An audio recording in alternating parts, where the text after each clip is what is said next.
ಪ್ರಿಯ ಸ್ನೇಹಿತರೆ, ನಿಮಗೆ ಸ್ವಾಗತವನ್ನು ಕೋರ್ತಾ ಇದ್ದೇನೆ.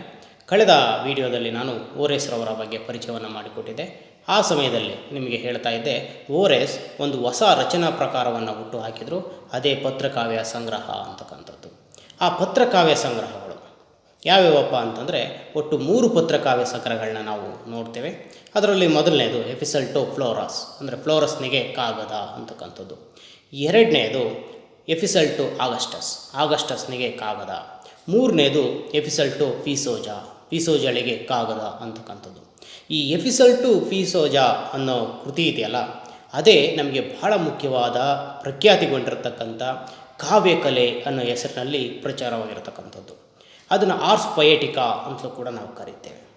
ಇದರಲ್ಲೇ ಹೆಚ್ಚು ಕಾವ್ಯದ ಪ್ರತಿಪಾದನೆ, ವಿಮರ್ಶೆಯ ಚಿಂತನೆಗಳೆಲ್ಲ ಓರೆಸ್ನವು ದಾಖಲಾಗಿರೋದನ್ನು ನಾವು ನೋಡಬಹುದು. ಈ ಕೃತಿಗಳ ಬಗ್ಗೆ ನೋಡೋದಾದರೆ, ಮೊದಲನೇದಾಗಿ ಮೊದಲ ಕೃತಿ ಎಪಿಸಲ್ ಟು ಫ್ಲೋರಸ್ ಅಂತಕ್ಕಂಥದ್ದು ಕ್ರಿಸ್ತಪೂರ್ವ 20ರಲ್ಲಿ ಪ್ರಕಟವಾಗಿದೆ.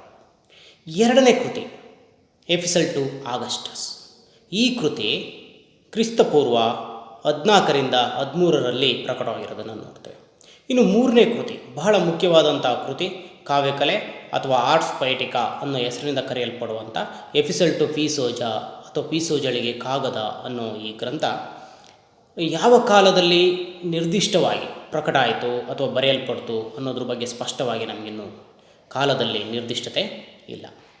ಇನ್ನು ಈ ಮೊದಲೆರಡು ಬರಹಗಳ ಉದ್ದೇಶ ಅಂದರೆ ಎಪಿಸಲ್ ಟು ಫ್ಲೋರಸ್ ಮತ್ತು ಎಪಿಸಲ್ ಟು ಆಗಸ್ಟಸ್ ಅನ್ನೋ 2 ಪತ್ರಕಾವ್ಯಗಳ ಉದ್ದೇಶ ಏನಿರ್ಬೋದು ಅಂತಂದರೆ, ಆ ಪ್ರಾಚೀನ ಗ್ರೀಕ್ ಕಾವ್ಯದಲ್ಲಿ ಬರತಕ್ಕಂಥ ಮಾರ್ಗ ಸಂಪ್ರದಾಯದಂತೆ ಆ ಮಾರ್ಗ ಸಂಪ್ರದಾಯ ಸಾಧಿಸಿದಂಥ ಸಾಹಿತ್ಯದ ಘನತೆಯನ್ನು ಲ್ಯಾಟಿನ್ ಕಾವ್ಯ ಪರಂಪರೆಯು ಕೂಡ ಸಾಧಿಸಬೇಕು ಅನ್ನೋದು ಇವನ ಹೆಬ್ಬಯಕೆ ಆಗಿತ್ತು.